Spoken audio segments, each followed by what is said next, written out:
তো বন্ধুরা, তোমরা কেমন আছো? সবাই আশা করি ভালো আছো। তো আমরা চলে এসেছি মাঠে ধান কাটতে। আমাদের আজকে ধান কাটা শেষ।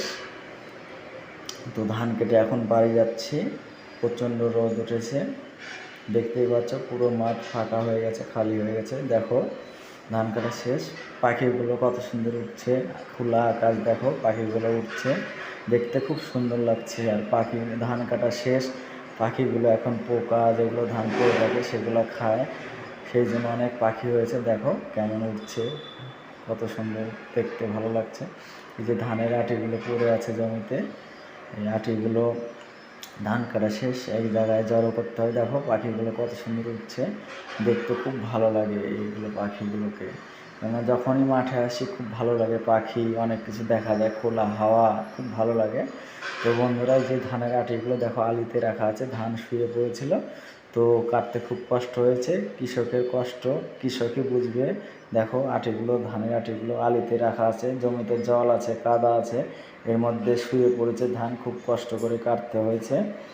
দেখো আটিগুলো রেখেছি, প্রচণ্ড রোদ, রোদে নিজের ছায়াটা দেখা যাচ্ছে বন্ধুরা। তো অলরেডি আমরা এখন বাড়িতে চলে যাব। ধান কাটা হয়েছে, দেখো জমিতে জল জমে আছে, খুব কষ্ট হয়েছে কাটতে। কি করা যাবে, কাটতেই তো হবে ধান। দেখো পাখিগুলো ছটফট করছে রোদে, এখান থেকে ওখানে বসছে, উড়ে যাচ্ছে। তো এখন আমরা বাড়ির দিকে যাচ্ছি। দেখো অলরেডি সব ধান কাটা হয়ে গেছে, গোটা মাঠ ফাঁকা হয়ে গেছে, সবারই ধান কাটা হয়ে গেছে। দেখো, তো এখন বাড়িতে যাব। আর যখন আমি মাঠে আসি, আমাদের এক জায়গায় বেসনের চারা ফেলা হয়েছে, সবুজ হয়েছে সেই জায়গাটা, চারাগুলো খুব ভালো লাগে, মনটা ভরে যায় সেখানে গেলে। আমি যতবারই আসি মাঠে, আমি ততবারই সেই সবুজ জায়গা, সবুজ ধানের চারা দেখতে যাই। দেখো দেখা যাচ্ছে এখান থেকে, আমি ছটপট করছি সেই জায়গাটা যাওয়ার জন্য, সবুজ চারাগুলো দেখার জন্য। খুব সুন্দর লাগে দেখতে, দেখো কত সুন্দর হয়েছে। এখানে আসলে আমার মনটা ভরে যায়, খুব ভালো লাগে। দেখো এই চারাটা ফেলা 1 মাস হয়েছে, ওটা 15 দিন হয়েছে। দেখো চারাটা কত সুন্দর। আর এত রোদ দেখছো, নিজের ছায়াটা দেখতে পাচ্ছি, প্রচণ্ড রোদ, তবু এখানে আসি ছুটে অনেক দূর থেকে। দেখো এটা 1 মাস হয়েছে চারাটা ফেলা, এটা 15 দিন। তো দেখতে খুব সুন্দর লাগছে বন্ধুরা, এত সুন্দর সবুজ হয়েছে দেখতে কালারটা, ধানের বীজের কালার। এটা ফেলা 8 দিন হচ্ছে বন্ধু এই চারাটা, ওটা 1 মাস, এটা 15 দিন, এটা 8 দিন।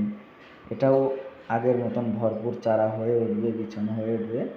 তো আগে বন্ধু তোমরা দেখো, এটা 8 দিন ফেলা হয়েছে, আগের মতন বিছন হবে এটাও। তো এটা শুকানোর জন্য জল দেওয়া হয়নি, এই বিছনটা জল দেওয়া হয়েছিল, শুকানোর জন্য রাখা আছে, শুকোলে আবার জল দেবো, তারপর আগের যে 30 দিনের চারাটা হয়েছে লাগিয়েছি সময়, সেটার মতন হবে। তো বন্ধুরা, অলরেডি আমি চলে এসেছি রাস্তার পাশে, রাস্তা দেখা যাচ্ছে, আমি ওখানে যাচ্ছি। তো বন্ধুরা সবাই ভালো থেকো, পুরো জমিটা একবার দেখে নাও, কত সুন্দর লাগছে ওই সাইডটা, পুরোটাই হবে। দোস্ত আসি।